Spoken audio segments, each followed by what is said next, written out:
咩？今日就要嚟拍呢一個 The Strongest Battleground 喺呢個 Roblox 入面嘅。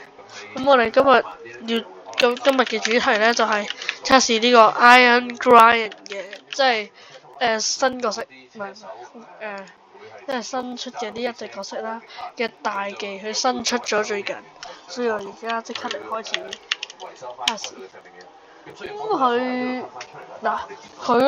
佢招大技咧開完之後就會變一個高達咁嘅嘢啦。之後咧佢得一個技能嘅啫，佢就係咁樣係咁打。佢就係咁犀利。之後咧佢就打得好慢。但係咧佢就算普通攻擊佢都超勁。所以咧，其實我覺得呢隻角色嘅超大技真係超勁。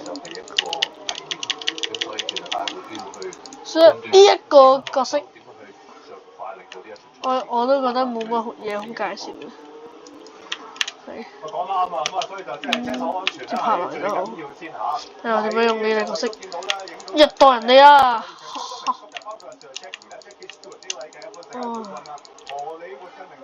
可能大家都覺得呢條片太短，所以我自己增加啲嘢。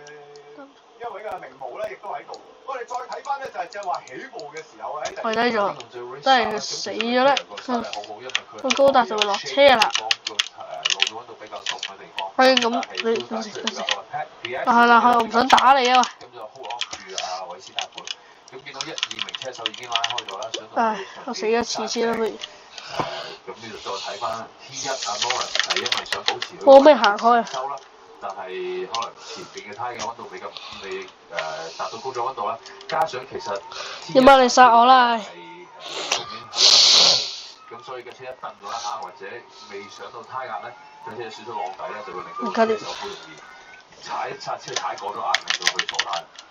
咁呢度就 T7 啦，跟住咁我哋今次嘅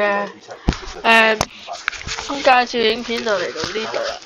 咁中意我嘅片記得 like and subscribe， 之後 share 出去，唔記得點讚呢條片。拜拜。